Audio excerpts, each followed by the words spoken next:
Olá, nós vamos falar sobre a temática tecnologia, logística e a construção civil e os problemas logísticos da construção civil. O grupo é formado por Flauber, Caroline e por mim, Vanessa. A crescente competitividade no setor da construção civil impulsionou uma significativa mudança na área de logística das empresas.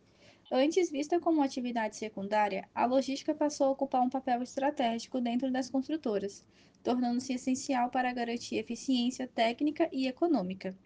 A concorrência de mercado, antes quase inexistente, hoje se manifesta através de uma ação competitiva mais forte. As empresas construtoras, elas passaram a deslocar o foco de suas estratégias, principalmente para as atividades produtivas.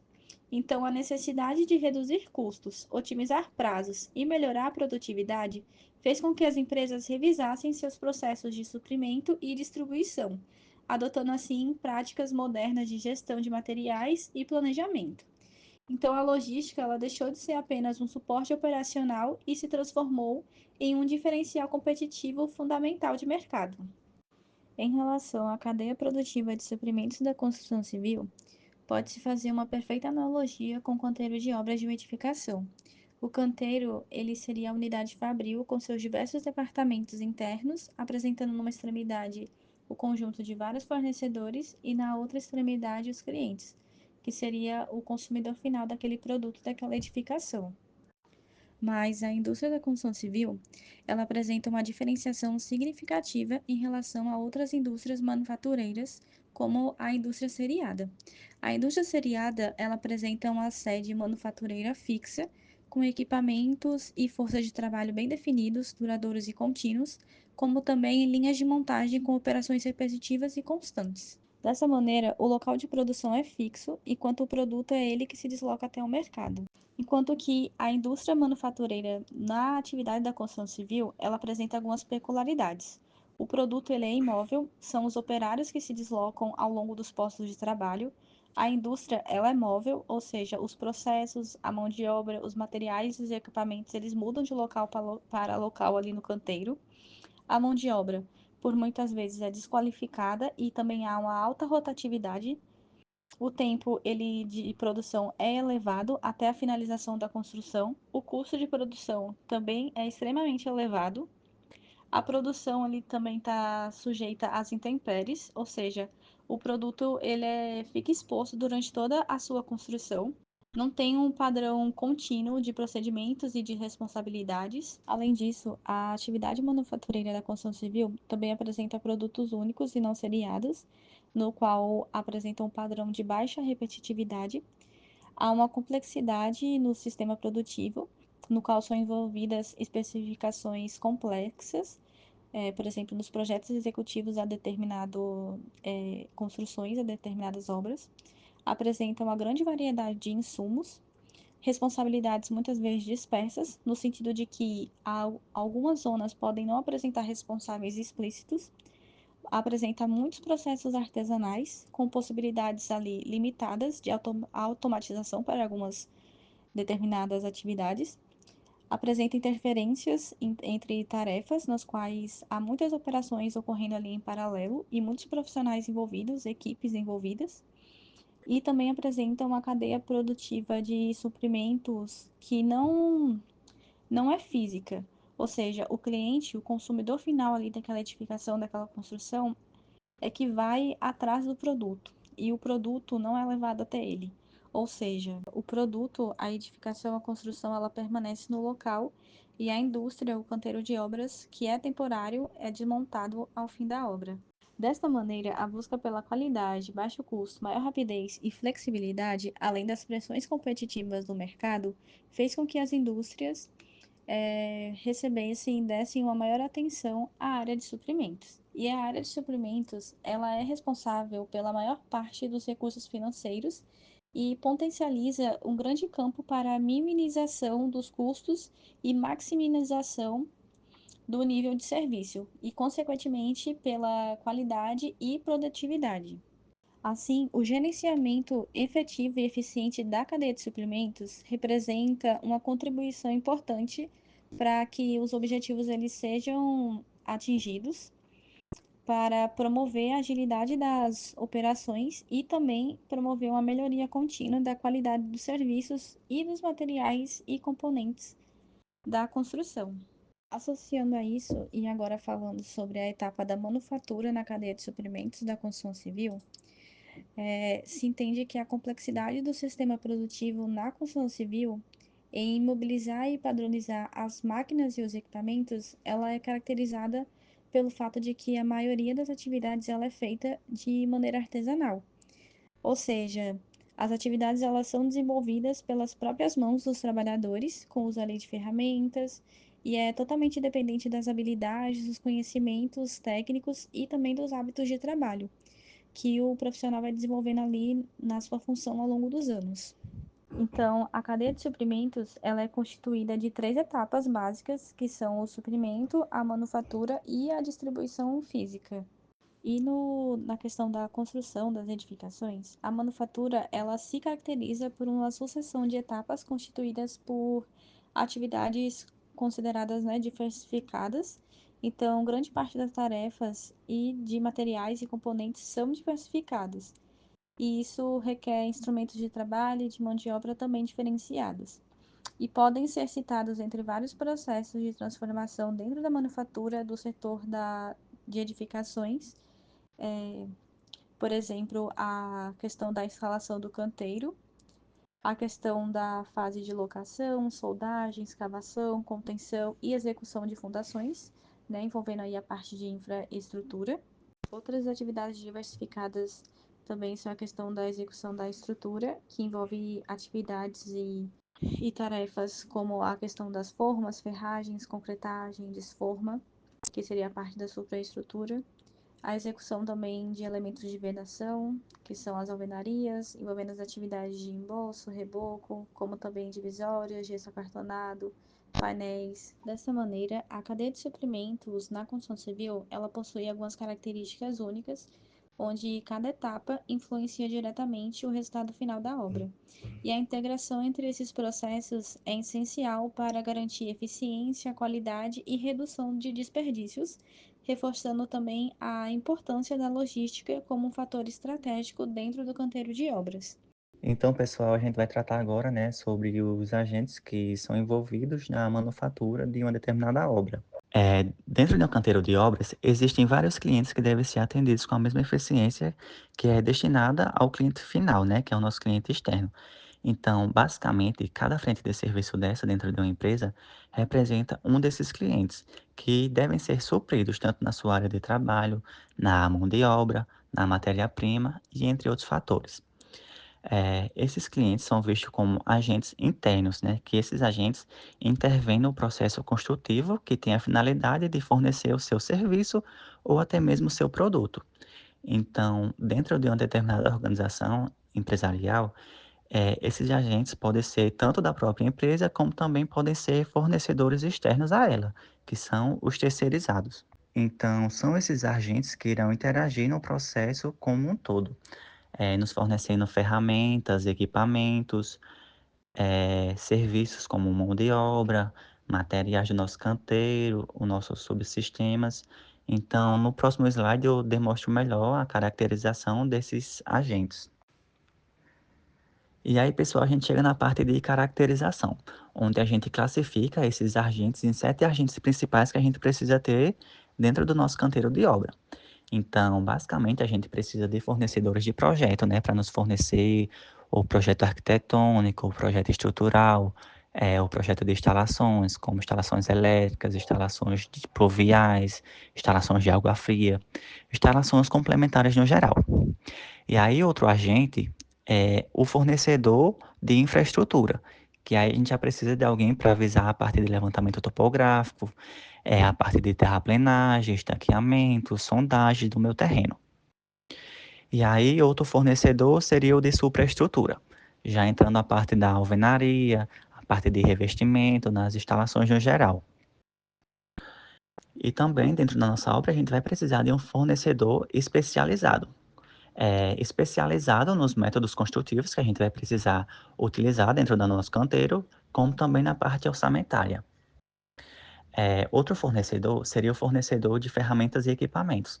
já para olhar mais para a parte dos equipamentos que a gente vai precisar utilizar, né? Como empilhadeiras, andaimes, elevadores de cargas, vibradores, guinchos, entre outros. E aí a gente também vai precisar dos fornecedores de materiais.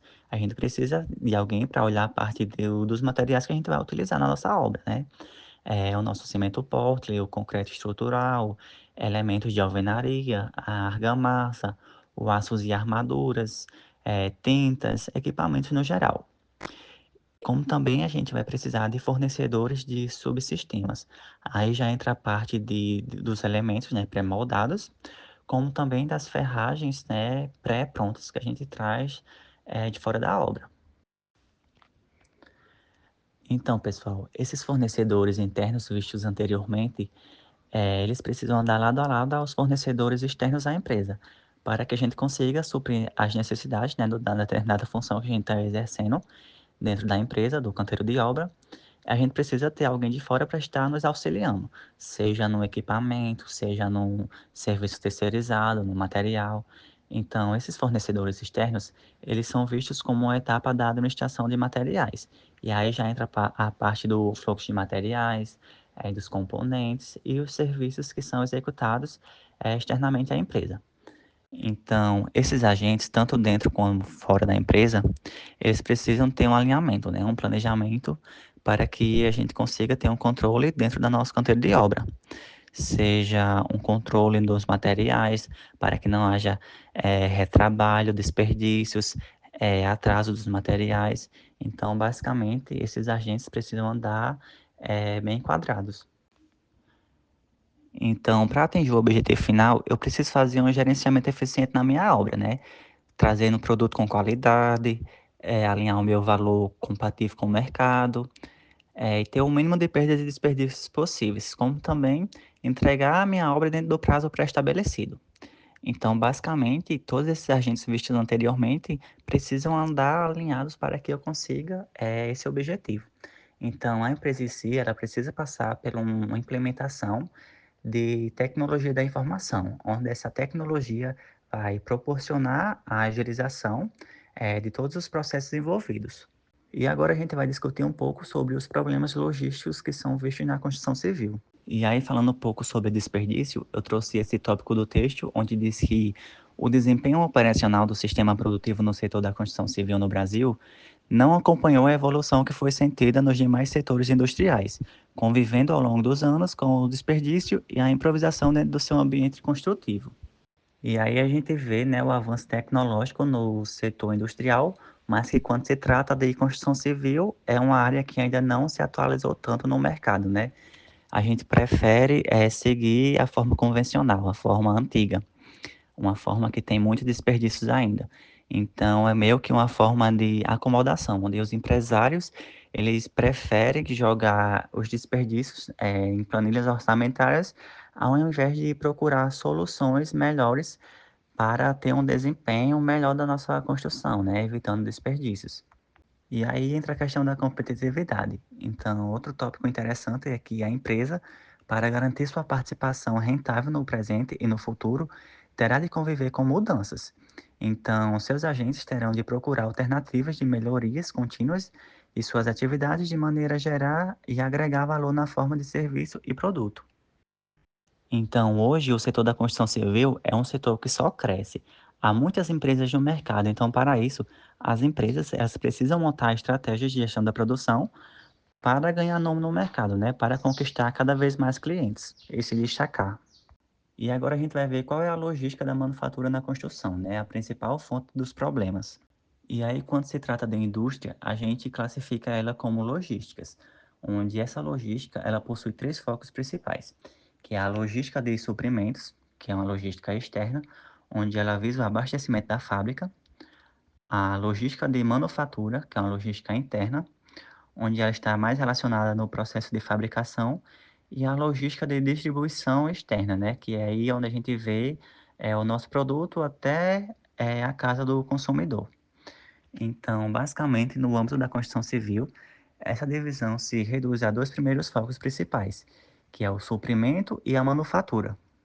Então, ainda que exista, né, essa facilidade maior na logística, mas quando se tratado na construção civil, ela ainda está no estágio de evolução, né? Encontra-se em situações precárias ainda, quando em relação à indústria seriada.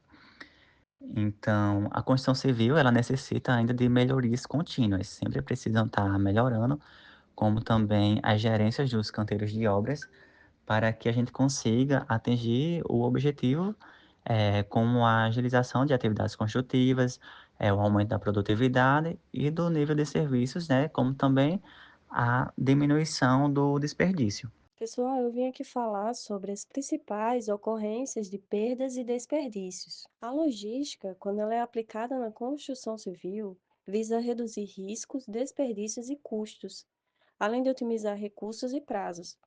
Essa aplicação se dá por meio dos princípios logísticos, que no canteiro de obras permite maior eficiência e controle de processo. Em contrapartida, quando não há essa aplicação, temos esses principais desperdícios que eu vou citar aqui para vocês.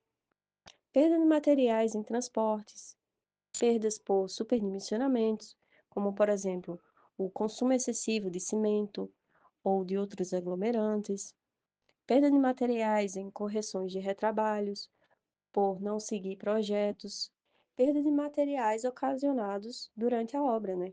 Por problemas de execução, por problemas de falha no processo da construção. Aqui temos alguns exemplos, como rupturas de escoramentos, desaprumo, falta de esquadro em paredes, ondulações em revestimentos, vazamentos ou entupimentos de tubulações, pisos com caimentos invertidos, pinturas de superfícies despreparadas. Temos também o tempo gasto com mão de obra para a execução desses retrabalhos. Temos também tempos ociosos de mão de obra, devido à falta de planejamento da produção, tempos ociosos de equipamento por deficiência em planejamento, ausência de política de manutenção, quando o equipamento ele quebra e existe aquele tempo para substituição, compras feitas com base no menor preço, refletindo na falta, né, da qualidade daquele material, programas de seleção, contratação e treinamento inadequados. Também, quando se é contratado alguém que não tem as devidas funções para efetuar aquela função, falhas pós-transação, caracterizada por correções de imperfeições construtivas, atraso de cronogramas, que tem custos financeiros, improvisações e horas extras. E aqui temos um vídeo que traz como um exemplo uma construção que foi bem efetuada, seguindo a logística, a organização que deve se ter uma construção em uma empresa. Vou falar para vocês também as causas e os impactos das perdas. Pesquisas indicam, né, que os desperdícios médios de uma obra tem como 9% de concreto, 10% de aço e 17% em blocos. Esses são os maiores indicadores de desperdícios. Estima-se que o desperdício possa representar até 30% do custo total da obra. As principais causas estão ligadas à falta de projetos adequados e de planejamento, gerando retrabalho e ineficiência, como se tem em alguns exemplos passados. Mas e quando ela é aplicada? Quais são as contribuições que temos da logística na construção civil? Bom, assim como eu falei no início desse tópico, a logística, quando ela é aplicada na construção civil, busca minimizar perdas. Dessa forma, otimizar estoques e integrar atividades, de forma a melhorar a organização entre equipes. Mas também existem medidas essenciais que incluem essa aplicação.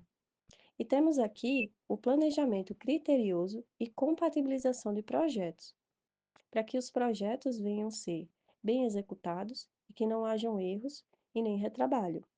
O controle contínuo dessas atividades dentro do canteiro, visando justamente a eficiência dessa execução. A escolha de técnicas construtivas adequadas e fornecedores confiáveis, o uso de tecnologias de informação para gestão eficiente e, dessa forma, concluir que a logística aplicada à construção civil, ela envolve planejar, implementar e controlar o fluxo de recursos, serviços e informações, da origem ao cliente final. A sua adoção melhora a produtividade, reduz custo e assegura qualidade e prazos. Obrigado. Aqui temos as nossas referências, o vídeo e o livro ao qual citamos.